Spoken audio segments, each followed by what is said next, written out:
This podcast is part of the Some Buddies Network. You're never alone when you've got some buddies. Hello again, everyone. Welcome back to the Best Darn Diddly Review Show. This is a weekly podcast for anyone who loves The Simpsons, or ever has loved The Simpsons, hosted by two dudes that grew up on The Simpsons. My name is Miles, better known as Mr. Most Days Off, and we've just got a downright special episode to get to, so let's not mess around. Introducing to you, as always, your co-host with the most, Richie the Whiz Kid. How you doing today, Rich? I'm feeling like a SCHNACKENPEFFERAUSEN. I think I got it there. All right, I'm doing great. But yes, we have a very fun guest today, so we won't waste any more letters than I already did. I will throw it back to you, the man, the myth, the Monald Muck himself. It is Miles. Alright guys, today we are talking about Supercalifragilisticexpiala, my favorite way to say it, Annoyed Gruntchus, which originally aired on February 7th, 1997, and was one of two Season 8 episodes not ran by Bill Oakley and Josh Weinstein, but the great Al Jean and our guest today, Mike Reiss. Welcome back to the show, Mike. How you doing today? Always a pleasure to be on your show and plug my book. Miles, you didn't say great Mike Reiss whenever you introduced him. Well, he was great the last time. He's not feeling well today, so I think he's just the feeling okay Mike Reiss right now, right? Oh, okay. That's correct. I am the near-death Mike Reiss. My final podcast. It's his last appearance, folks. Rein it in. Oh. Right from here to a memorial card at the end of the Simpsons. We're going to get dark today, folks.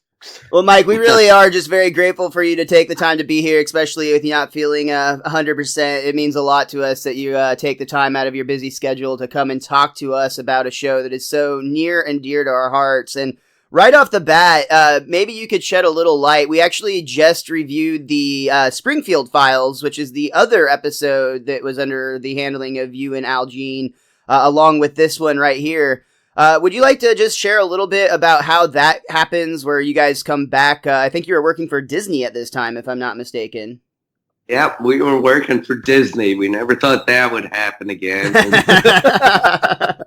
Here we are. Al and I, we had left The Simpsons. We did The Critic. That got canceled twice in 2 years. Oh. And then we were coasting that wave of failure to Disney. We went and got a development deal at Disney where they had us under contract for 3 years to come up with new shows, and they just didn't like anything we had. You know, we went in there, we signed with Disney because hey, they make cartoons, and the first day on the job they said, well, right away we want to tell you we don't want any animation out of you. And it's like, why did you hire us and why are we here? So nothing was happening at Disney. So we made a deal with Disney, said, why don't we produce 4 episodes of The Simpsons and they'll pay us a little and they'll pay you a little. So here was Fox giving money to Disney for some outside Simpsons episodes. So Al and I think, did 4 episodes under our Disney deal with the skeleton crew. You know, we always write The Simpsons with 20 writers all piling in. And this was just a tiny room, just me and Al Jean and Reed Harrison, who wrote the Springfield Files, and I think David Stern, old Simpsons writer. Oh, wow. So that was, and we used it partly as an excuse to do all these ideas we couldn't get through in the old days. And this Shary Bobbins episode, which I'm never going to call Simpsoncalifragilistic, Al gave it that name. I remember thinking, this is going to come to bite us in the ass years later. And sure enough, it did. It's just such a mouthful. Yeah. I was searching for it on YouTube. I didn't know how to spell it. So, but that was it. This was an idea Alan had years before, and they just never, at The Simpsons, never did anything with it. And I might as well say it up front. Everyone knows this episode. It's the Shary Bobbins show. It's our parody of Mary Poppins. Al wanted to do it, and I just hated the idea. I had real problems with it where I just said, I don't want to bring magic into The Simpsons. If they have a magic nanny, then someday, that opens us up to doing shows where there's ghosts or Homer finds a genie. And so I held him off for a long time. And then when he finally said, well, I want to do it now, I said, I don't know. He says, well, I'll write it myself, which he never said. And then I got jealous. I said, no, I'll write it with you just to keep all the magic out. So this is the little secret of Shary Bobbins that I think people don't notice, which is she never does anything magical. She kind of flies in on an umbrella and she slides up a banister, which I have no explanation for. But otherwise, she hangs around and sings. There's no real magic in the episode. That is very funny that there really are just the two moments. I guess, was she holding the umbrella when she went up the banister? Maybe it's the umbrella's magic. She has nothing to do with it. No, this shows you what a dick I am. The only reason that's in there is because I thought of it. If Al had pitched it, I would have said, no magic. But I thought of the joke and I liked it. I just like that Homer, she slides up the banister and then Homer goes, wow, she really shined the banister. Well, yeah, and she talks about doing magic in that one scene, I think, with Lisa, and they're just like, meh. Right off the bat in this episode, there's a telltale sign that there's something different about it to the rest of the season 8 episodes, because we've been on a string of episodes that have no chalkboard gag, a very quick couch gag, and very condensed credits. And right off the bat, you notice that this one has the full Monty, everything, Lisa's saxophone. We have the chalkboard gag, I will not steal the teacher's Prozac. We get the Simpsons locked out of their house for the couch gag. And right away from the DVD commentary, which featured yourself, Mike Reiss, Al Jean, David Silverman, Chuck Sheets, and then running late was kind of funny, actually. Apparently, you on the commentary said you were interrupting his nap time, but Matt Groening showed up about halfway through. But right off the bat, you pointed out, Mike, that this episode is really only about one act worth of story, and you used every padding trick in the book. Could you elaborate a little bit more on what some of those tricks were that we may have missed? Yeah, I'll preface it just by saying, it's my 3 problems with the show, which were, I didn't like doing magic. I didn't like how mean the Simpsons get. And for the purposes of the plot, for them to drive Shary Bobbins crazy, they had to be ultra mean. And even Lisa's a real jerk in the episode. She's rude. She's walking around banging a pot with a spoon. I mean, nobody acts like themselves. So that was my second objection. But the third one was, I said, there's not enough story here. And I thought Shary Bobbins would just come in the third act, in the last 10 minutes. And instead, she wound up coming in about 5 minutes into the show. And sure enough, we found ourselves with a 10-minute episode. So just every cheap trick we can think of, we use to pad out the show. So it starts with the Simpsons watching a Krusty special. And a little while later, they're watching Itchy and Scratchy. Then a little while later, they're watching a Before They Were Famous special. They're just watching TV the whole show. So yeah, we did that, and we did the full credits. And I think the show, we still delivered it short. But at the same time, this one I think is easily, this one goes down and makes people's top 10 list all the time. It's considered one of those very classic episodes of The Simpsons. So I'm glad you decided to go along with Al's decision to write it after all. So work your magic. I have to preface every time I'm knocking the show, I'm wrong. That's not listen to me, because I could have saved the show. It's like, I didn't know what I was talking about. It's the most popular thing Al and I ever wrote together in 16 years. And I'm the guy who almost killed it 5 times. So, Well, sometimes it's the shots we miss, right? Or we land upon the stars or something. There's a quote there, I'm sure of it. Yeah, surrounded by darkness. There yes. it is, yeah. Well, we open up this episode, and it's actually the Krusty comedy classic, which Krusty very quickly realizes there might be a problem since he uses K's to spell all of his K sounds. So basically... And he's at the Apollo Theater. Krusty at the Apollo in front of the KKK sign. Ooh. Oh. Hey, that's pretty good. Thank you. So the audience is not on board with this, as he's immediately getting pounced with all sorts of things, like I think lettuce and cans and whatever.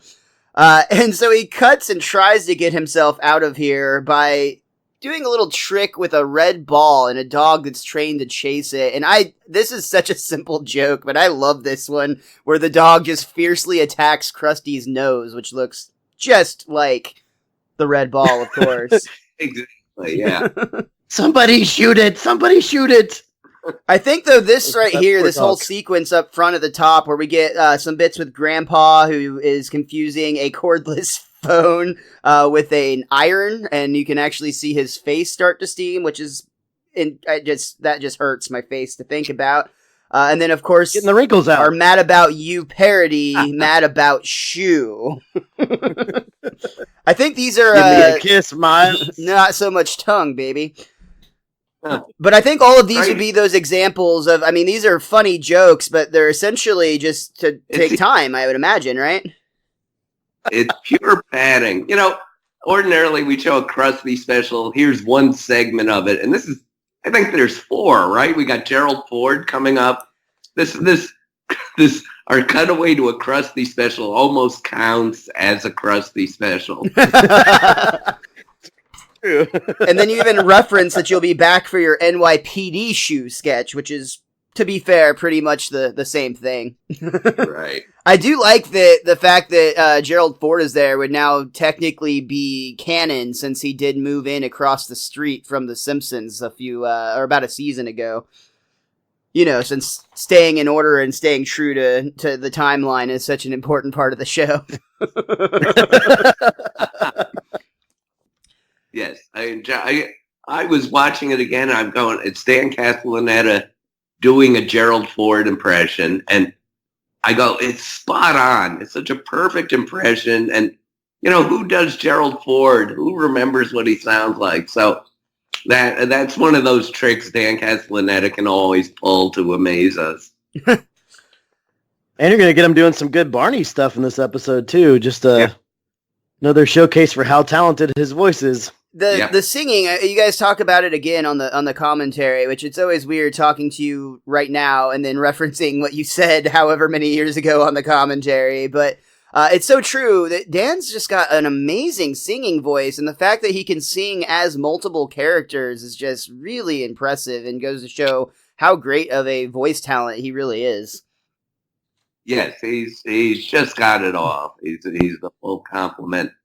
And I guess it's Hank Azaria goes on record saying when he has to memorize a song, or if he has to perform a song, he learns it first as Chief Wiggum. And he goes, if I can sing it as Wiggum, I can sing it as myself. And I guess I genuinely believe this, that these people sort of channel their characters. And Hank is going, if the stupidest man in Springfield, Chief Wiggum, can learn this song, then I can. That's actually, I had never heard that before. I'm glad you shared that. That's really funny. And some of the songs you can think about Hank singing on the show as Wiggum makes it even better. That's going to be in my head every time we see that moving forward. So sprinkled in throughout this Krusty special is, of course, the Simpsons are watching it on television. And what we're seeing is maybe it's turned up a little bit, like Mike had referenced. The Simpsons do act a little bit uncharacteristically mean in this one, but they are definitely abusing Marge in the sense that they are just asking her to dote on them for absolutely everything. One of the bits that I really enjoy is, I think, Lisa or Bart asks for a glass of milk, and she goes to the kitchen and is like, can I get anybody anything else while I'm up?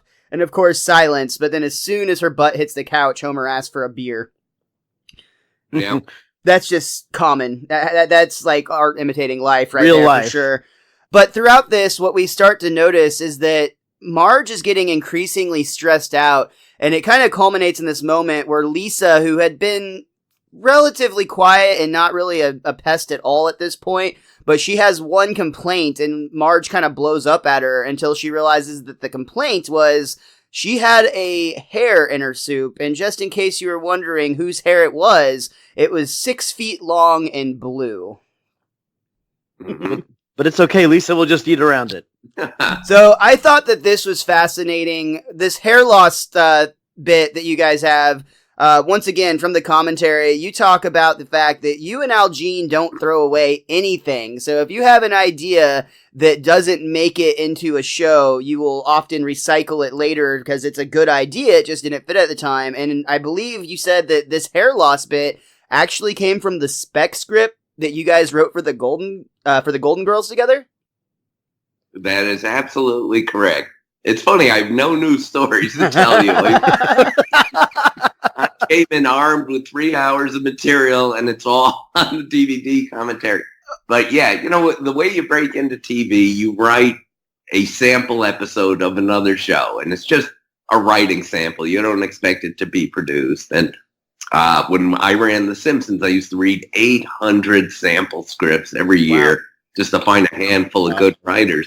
But so Al and I broke in writing a Golden Girls, which got us many job offers, but not the Golden Girls. And it had, the main plot had Beatrice Arthur, I think Dorothy, getting into a car wreck with Mother Teresa, and Beatrice Arthur saying it's her fault, and the whole world starts to hate Beatrice Arthur, which why not? But they hate her for calling Mother Teresa a liar. Anyway, that plot line got recycled into the episode where I think Homer had a car crash with the Queen of England. There's oh my gosh, yeah, okay, yep. And then the subplot was about, I think Blanche, I forget the actress's name, was losing her hair. And we researched female hair loss and all that kind of thing. And so that was the subplot. And we were able to use that 10 years later as sort of the kickoff point for this episode. So I was just curious on that. Were you and Al just fans of the Golden Girls, or were you just very familiar with the structure? Or is there what made it so that you chose that show to write your spec script for? It was very ingenious. And again, I give most of the credit to Al, where we were new in Los Angeles trying to break in. We knew we had to write a sample script, and the Golden Girls had just debuted like a month before, and it was already the #2 show on TV. It was such a huge hit that Al and I said, let's write one of those, because the people who have to read sample scripts won't have a ton of Golden Girls, and it'll also have a longer shelf life. If we write this for a sample Golden Girls, it'll be good for at least 4 years. So that was it. I mean, we were able to just watch all the episodes of Golden Girls. There were only like 4 of them, and that's how we wrote our script. When you have a show that has so few episodes, would that make it easier to be a little bit more flexible with the characters? Did that influence your decision? Well, as a man who's was just working on the 680th episode, I would say yes. It really makes life a lot easier. Yeah, I would imagine that you have a little bit more creative liberty. If when they get to episode 600 and whatever of the Golden Girls, it's going to be real tough to point out a hair loss situation if they haven't already addressed it. Especially since they're all dead, yeah. Hey, I'm pretty sure Betty White's still kicking, at least at the time of this recording. Yeah. Hell yeah, man. Miles, we don't have a good track record with that. Oh, that's a good point, yes. We may be cursed, we're not certain. I don't believe in those, though, so it's fine.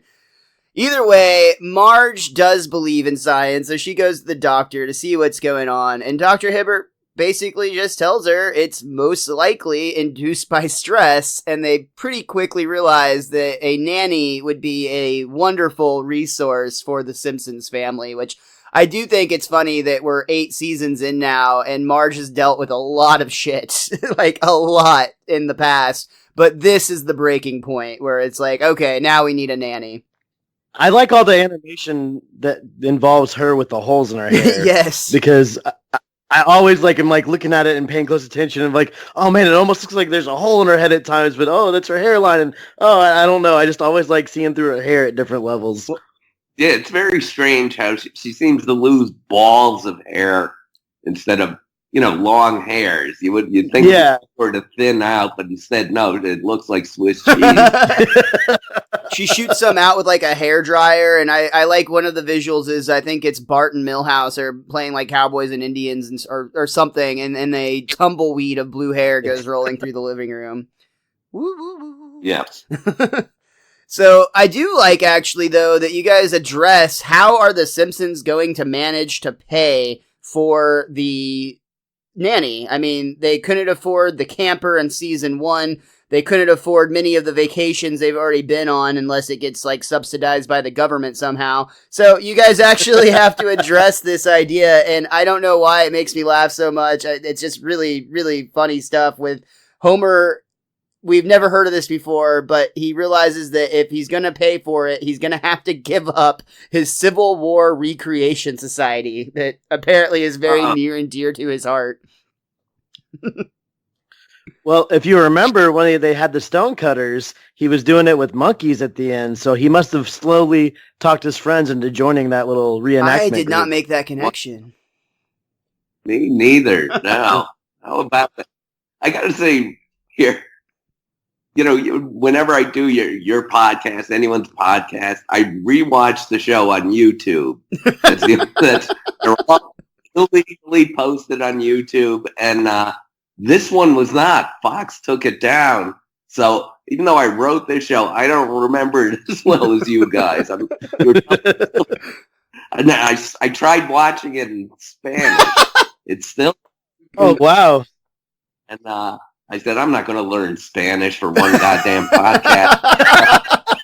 Yo soy Shary Bobbins. Can we make that the tagline of our podcast? Yeah.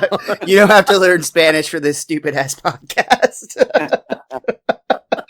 I appreciate that. I have the DVDs that are now. I was right before you got on the phone call. We were just talking. I'm actually really excited. They just announced that season 19 was going to be released. So I won't have that hole that just drives my OCD crazy between season 18 and 20, which I will say the DVD release for The Simpsons has been one of the weirdest, I think, in show converting to DVD history, because it was the first 15 came out, and then 20 came out, and then they just stopped for a long time, and then slowly over the last few years they've been releasing 16, 17, 18, and now finally 19 will be coming out here shortly. It makes me wonder if you guys just don't want more money, are your bank accounts full and they're going to charge you more taxes if you add too much more to it? It's really the flip of that, which is it's sort of a nice thing in that DVDs don't make money anymore. The whole technology is gone under, and I think this season 19 is literally just sort of a gift to our OCD fans. Appreciate that. You're literally not the only person who uses that phrase. I hear it all the time. People saying, I can't handle that hole in my collection. I actually made my own little cardboard box and just wrote Simpsons season 19. It makes me feel better on the inside, even though I know it's a lie. Well, you really should get some help. But not on this goddamn podcast. I'm just a old man yelling at the clouds to give me my damn DVDs back.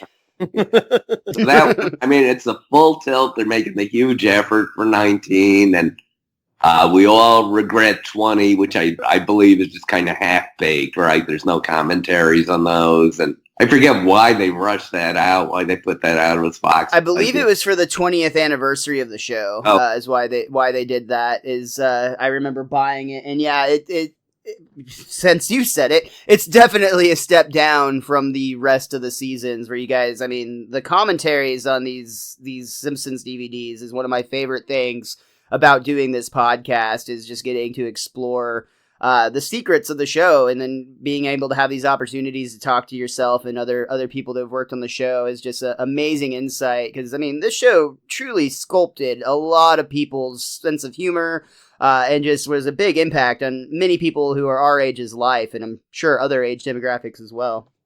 But yeah, 20 was a little bit of a downer, bro. Man, we are getting dark in this one.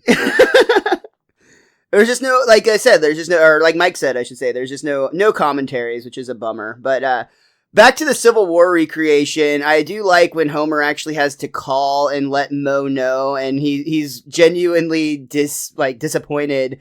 You have Moe dressed up, Barney dressed up as Lincoln, and then Apu, who is coming out of the bathroom to get the news, briefly says, "The South shall come again." Yeah, I wrote that joke. I never. Nice. I don't grab credit for a lot of things, but I was really happy.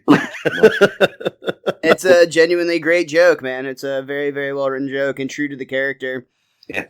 You remember Apu? Wasn't he? He was wonderful, wasn't he?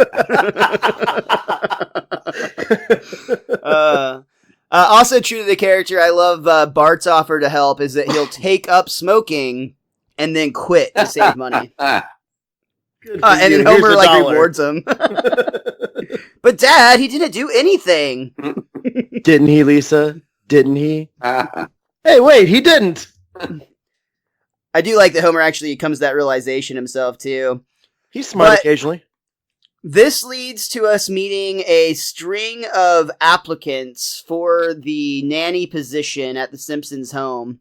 And something that's kind of funny here, the very first one is named Mrs. Pennyfeather. And this is definitely, I would say, especially when this episode is made, you can confirm or deny, but this is probably a reference to Mrs. Doubtfire.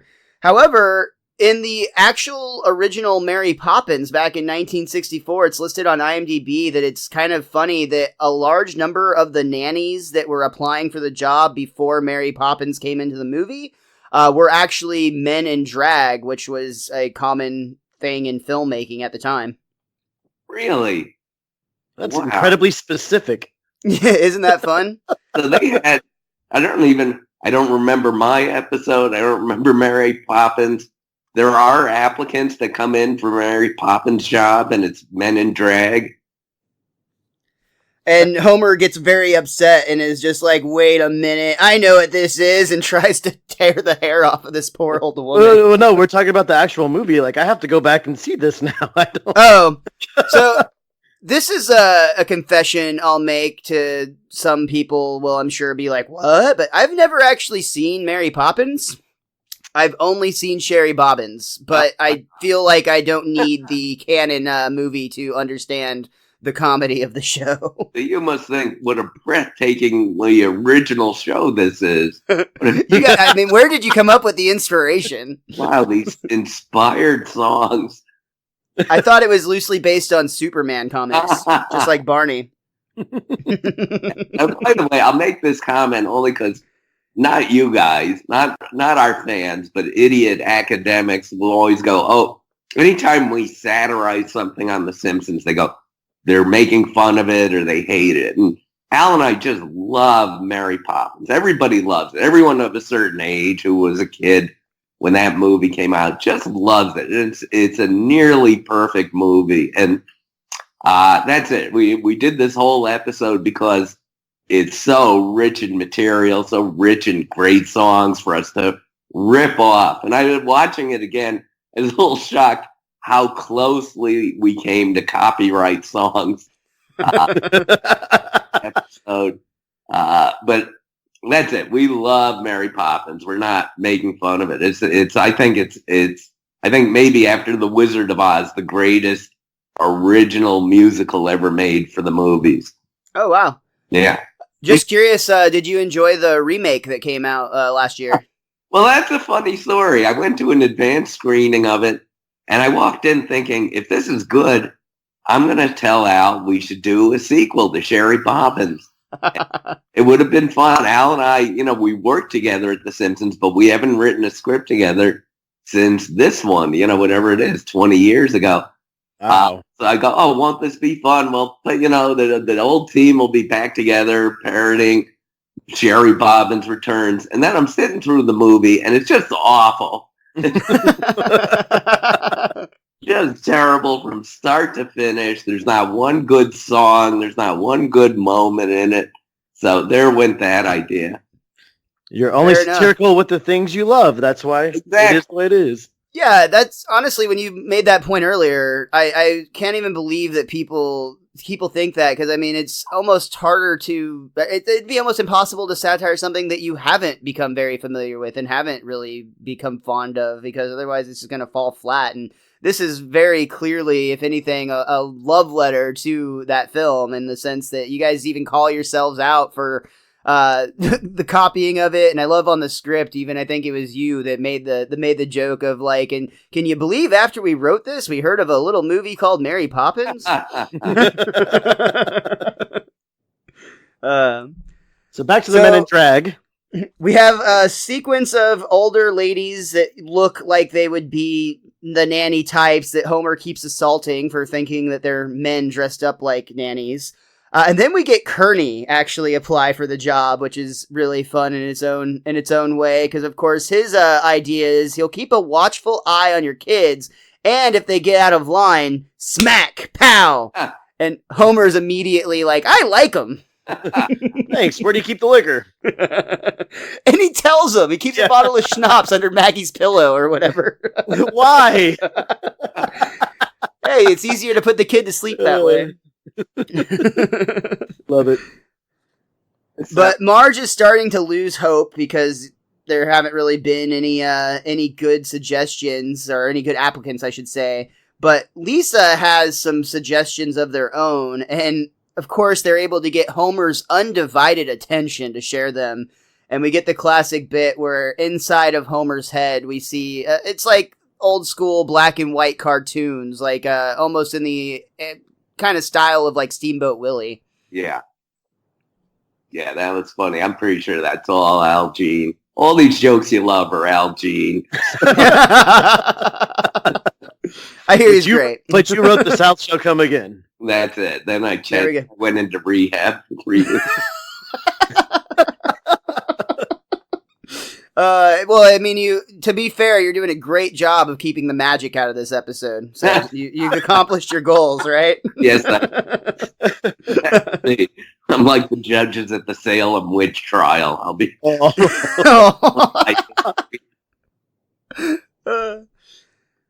So Marge is starting to, like I said, she's giving up hope, but just about that time, we do get a brief break of that no magic rule when we see a woman that does look familiar to a 1965 Disney character.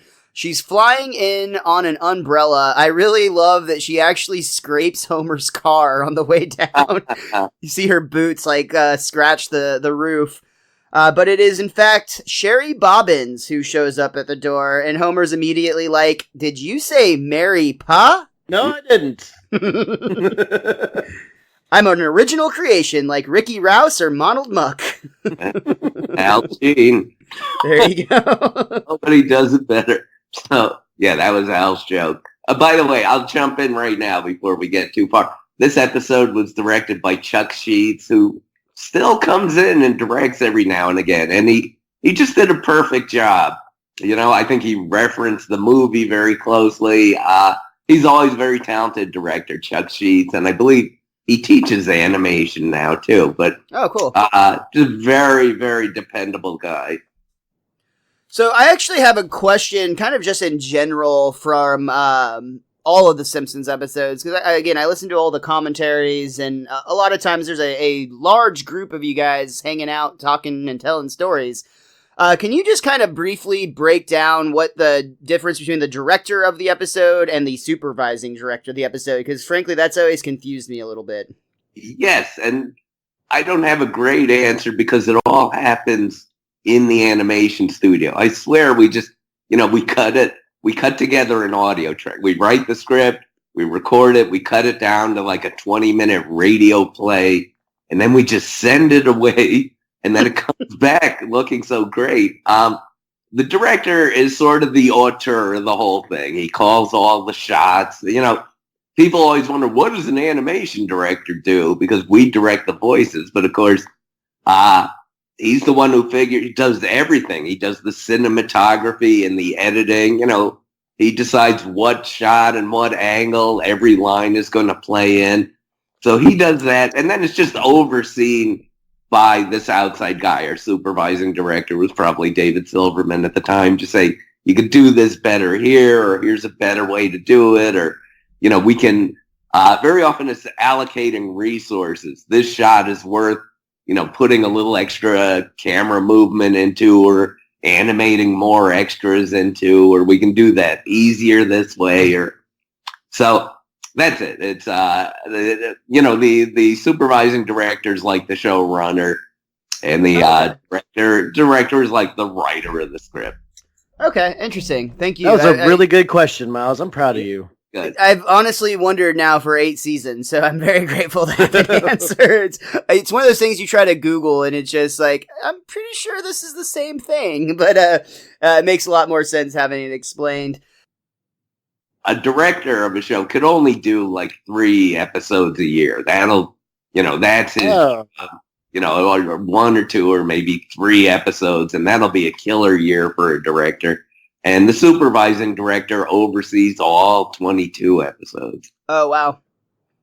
Okay, so yeah, definitely almost like a macro and a micro type of situation for the episode. The supervising director is having an overlook of everything, and the director is very, very in detail going into their episodes. Yeah.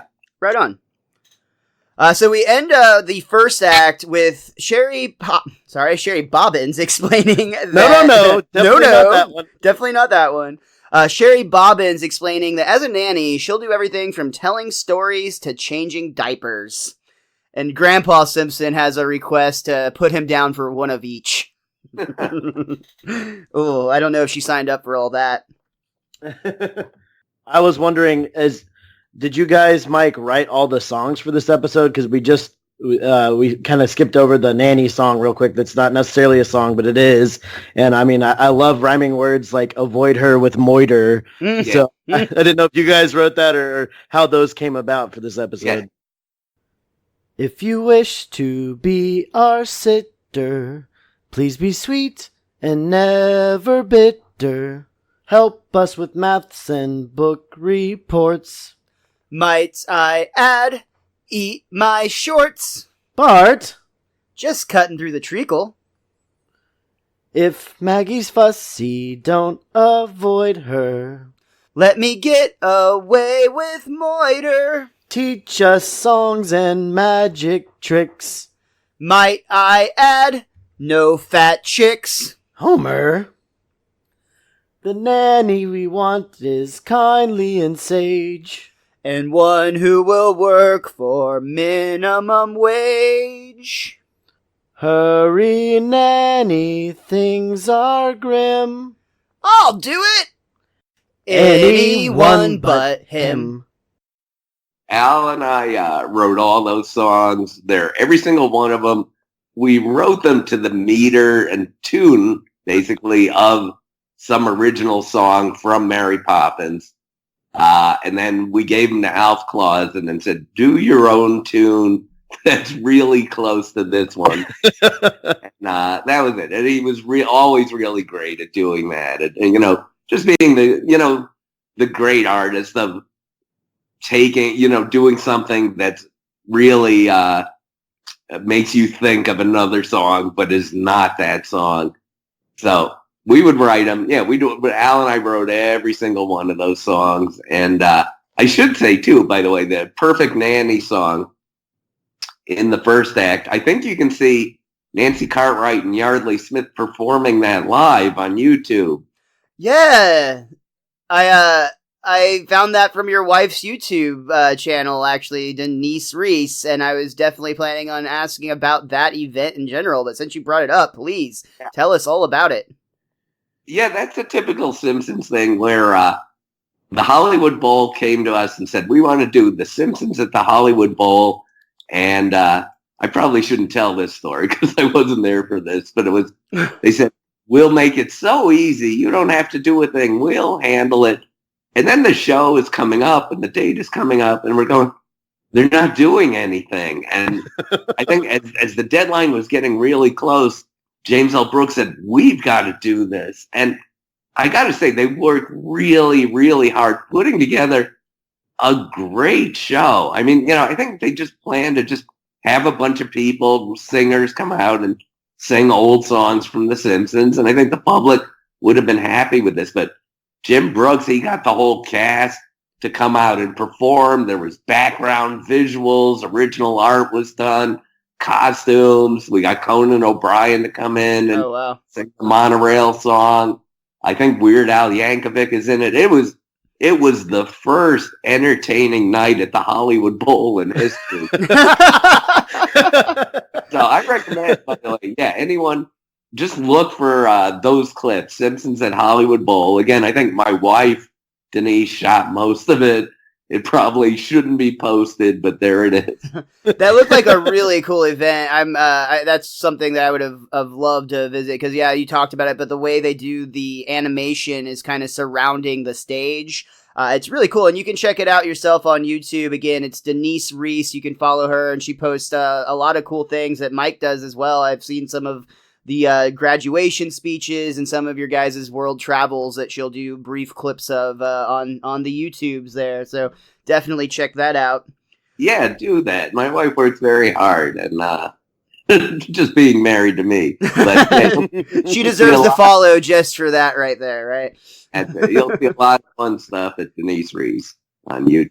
You also started talking about the songs earlier, and this leads to a question I was planning to ask later, but since you brought it up, let's go ahead and talk about it now. If you could just talk a little bit more about the song creating process, because, I know you guys write the lyrics, and then Alf Clausen at the time was the composer, and I believe Chris Ledsden, is that right? Am I saying Ledesma? Chris Ledesma, excuse me. Tell us about each of their roles and kind of how that process goes from creating a Simpsons song. Yes, it would always start at the lyrics. And we almost always started from someone else's song, someone else's original song. And then we would write parody lyrics to it. And then we would hand it off to Alf Clausen to sort of cover our tracks. And then Chris Ledesma was basically Alf's assistant, sort of making whatever Alf had in his mind and what he had scored come to life, and we, as it's probably been mentioned, we do The Simpsons with a 35-piece orchestra. Nobody, oh shit. You all right? Uh-oh. Sorry, some notification came up. It's all good. He revealed too many Simpsons secrets. Yeah, the Simpsons mob just came on his door and knocking, like, come on, man, it's time to take you away. But so you do it with a 35-piece orchestra. Yes, that's it. We do the show with a 35-piece orchestra. So that's it. It's really that simple. And as I mentioned in my book, Springfield Confidential, one reason we do these songs all the time is they fill time. It's funny. I mentioned Shary Bobbins is a bunch of songs filling time in between a bunch of other time killers. So there's only about 2 minutes of actual plot in the show, and the plot we stole from an old movie and an unsold Golden Girls episode. So it's the Frankenstein of episodes. Yeah, hey, Frankenstein was a classic. I heard a great story from that George Lucas, when Star Wars opened, he was looking out his office window. He was right across the street from a movie theater, and there's a line around the block to see Star Wars. And he turned to his friend and just said, there's not an original moment in there.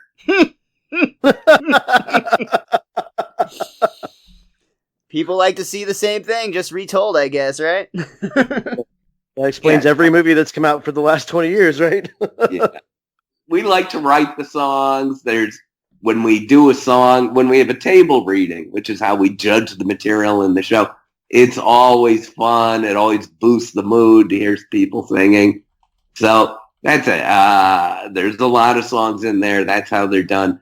Occasionally, we would have an actual writer who can write songs and new music. And then sometimes they would do original songs. So Jeff Martin did a lot of great songs, wrote all the songs for their Streetcar Named Marge. Ken Keeler, another writer, did some great original music, both for The Simpsons and for Futurama. Yes. Oh, right on. So, since we just brought him up, I'll quickly say, give Chris Ledesma a follow on Twitter, too. He posts a lot of really cool scenes of him working behind the scenes at The Simpsons, so you get some kind of neat shots with him working with the actors and whatnot, directing the music, whatever it is that he does to make all that magic happen, which, of course, the music on The Simpsons it's a huge part of the show. But also, Mike brought it up, and we should have done a better job of doing this up top, but make sure you check out Springfield Confidential if you haven't already. Mike's most recent book that he wrote along with Matthew Clickstream, Springfield Confidential, Jokes, Secrets, and Outright Lies from a Lifetime Writing for The Simpsons. Super good read. I legit read it twice, and you should too. It's everything you need to know about the show. You know, if I didn't realize it, but in the year since it came out, nobody's ever asked me a question where I can't go, oh, it's in the book. It's in the book. If you buy the book, you never have to listen to me, and you never have to listen to this podcast. That's right. You can trade in your Podbean subscription for a book instead. I'm sure it'll be a better experience. We won't be messing it up all the time. Back to useless again. Guys, we are going to go ahead and call this week's episode right there. Wow, though. Mike Reiss, what a guy, and how generous he is with his time. He spent almost 2 hours discussing Shary Bobbins and this wonderful episode, Simpsoncalifragilisticexpiala, cious, with us. So that means when you come back next week, we still have over an hour of conversation with Simpsons writer Mike Reiss. Not only do we talk about this episode, we are of course going to finish out Acts 2 and 3, but we also dive into some more behind the scenes. We have a lot of the songs left to sing, Emmy Bede's rendition of a booze hound named Barney, and we even dive into some behind the scenes with the video games, and my personal favorite, we talked about the Universal Studios theme park ride. So we have a lot of great stuff left for you when you come back next week. In the meantime, make sure you check out Mike's book, Springfield Confidential, Jokes, Secrets, and Outright Lies from a Lifetime Writing for The Simpsons. You can also follow him on Twitter at Mike Reiss Writer. Richie the Whiz Kid is at @thewiz_23. I'm at Mr. Most Days Off, and most importantly, you can follow this show at Best Darn Diddly. That's DIDDLY. Please make sure you come back again next week. Again, we have so much great conversation finishing our review of this wonderful episode, Simpsoncalifragilisticexpiala, cious, with Simpsons writer Mike Reiss. Make sure you come back next week, and of course, until next time, be cromulent to each other.